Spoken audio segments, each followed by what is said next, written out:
Friends, today your topic is spermatogenesis.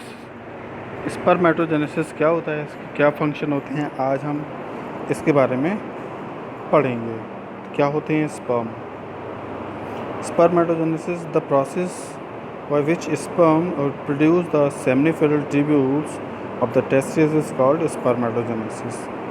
कहाँ से ये प्रोड्यूस होते हैं, कैसे फंक्शन करते हैं, सेमिनिफेरल ट्यूब्यूल्स कहाँ होती है और ये कैसे निकलती है। तो सबसे पहले आप यहाँ देख रहे हैं, लास्ट टाइम भी आप ये पढ़ चुके हैं, एपिडिडमिस है और एपिडिडमिस के जस्ट नीचे सेमिनिफेरल ट्यूब्यूल्स हैं। ये ट्यूब्यूल्स क्या करते हैं, ये कहाँ होते हैं?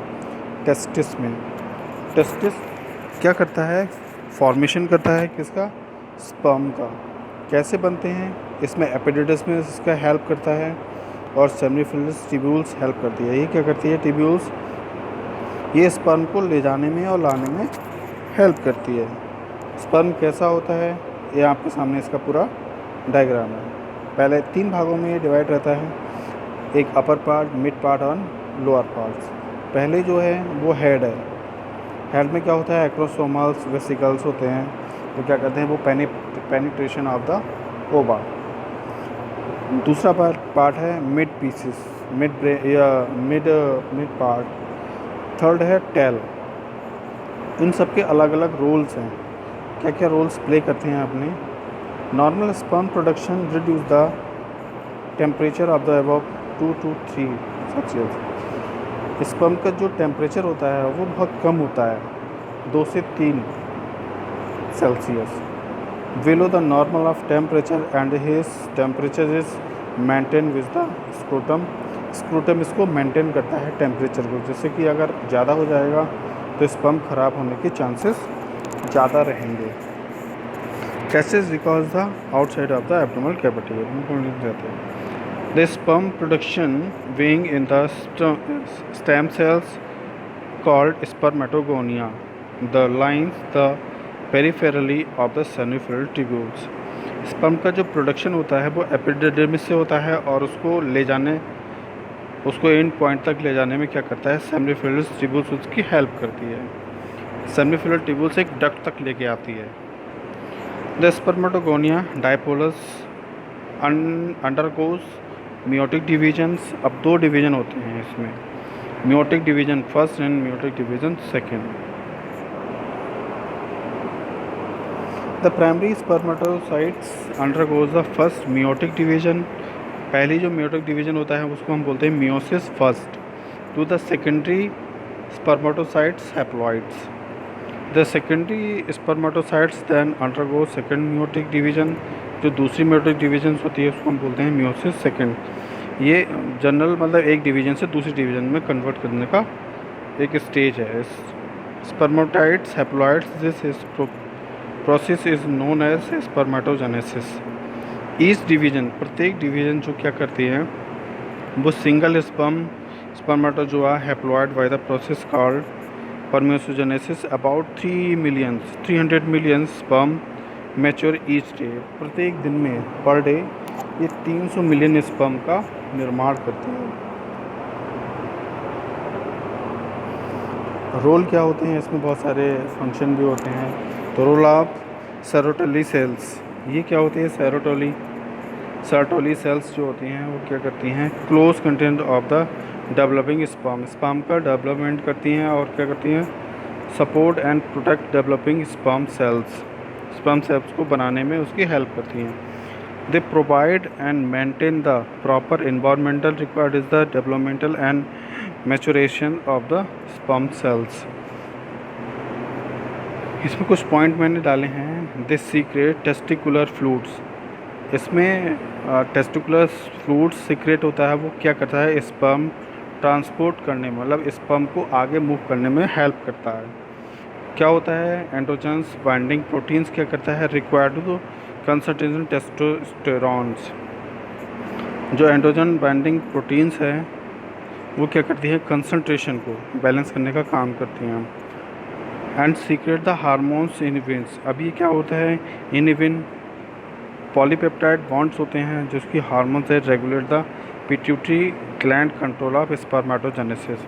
हमारा जो पूरा स्पर्मेटोजेनेसिस की जो रिएक्शन होती है वो कौन उसको रेगुलेट करने का काम करता है हमारा हाइपोथैलेमस और पिट्यूटरी ग्लैंड्स, उसको कंट्रोल करता है। The developing and matured sperm cell is then release in the lumen of the seminiferous tubules.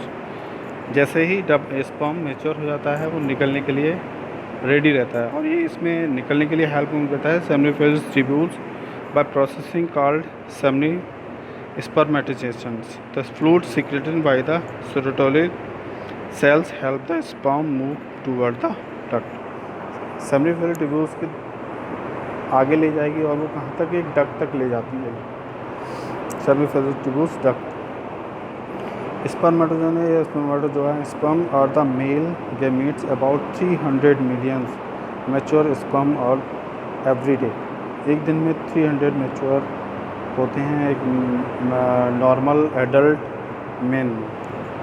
One ejaculated they can serve only the 48 hours in the female product. जो sperm होता है उसकी जो life cycle होती है वो 48 hours होती है। अब वो कहाँ होती है, हम इन्वायरमेंट में अगर हम छोड़ देंगे तो वो तुरंत मर जाएगा, एक दो या 3 मिनट के बाद। फीमेल के वेजाइना पार्ट में वो 48 घंटे तक लाइव रह सकता है। A human sperm about 60 μm micrometre longs and consist of head, middle pieces and tail. 3 भागों में डिवाइड, जैसे कि पहले बताया, head, middle pieces and tail. अब हेड क्या करता है, हेड का इसमें एंजाइम्स होते हैं, वो एंजाइम्स क्या करते हैं, वो हेल्प करते हैं पेनिट्रेशन में।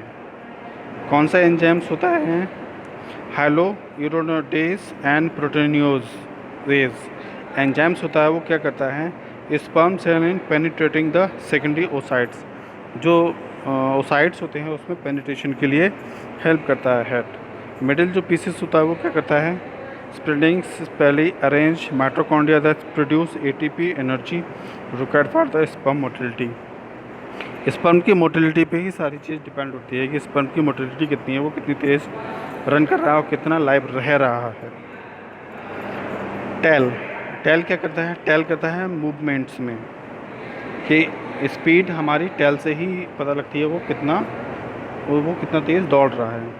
Of the sperm is cell is typically filaments the energy divided in ATP produced by the mitochondria help in the tail beats produce the people propels of the sperm to swing up to the female reproductive tract।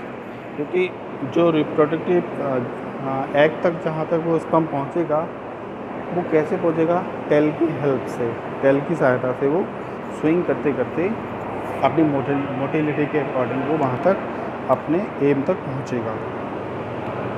Hormone control and spermatogenesis.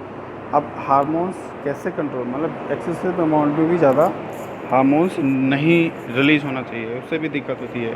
तो इसमें एक feedback mechanism होती है, feedback mechanism होती है। तो क्या होता है इसमें, hypothalamus, pituitary glands and testis regulate spermatogenesis and testosterone synthesis. इसमें कुछ ऑर्गन्स हैं जैसे hypothalamus, pituitary glands and testis, ये 3 ऑर्गन्स हैं जो कि स्पर्म को रेगुलेट करने में, उसके या सिंथेसिस करने में या मैन्युफैक्चरिंग करने में उसकी हेल्प में होता है इसमें। अब क्या है, गोनाडोट्रोपिन रिलीजिंग हार्मोन्स होता है, वो क्या करता है, secret by the hypothalamus, secret होता है हाइपोथैलेमस से, और रेगुलेट करता है, क्या करता है, releasing FSH follicle stimulating hormones और LH luteinising hormones from the pituitary glands. Pituitary gland से ये हार्मोन्स रिलीज होते हैं और क्या करते हैं, which in the turn control the various function of the testis. जितने भी टेस्टिस में फंक्शन हो रहे हैं उसको कंट्रोल करने का काम करते हैं। Thank you. वीडियो अच्छी लगी हो तो आप लोग कमेंट ज़रूर करें और लाइक करें और सब्सक्राइब करें। Thank you.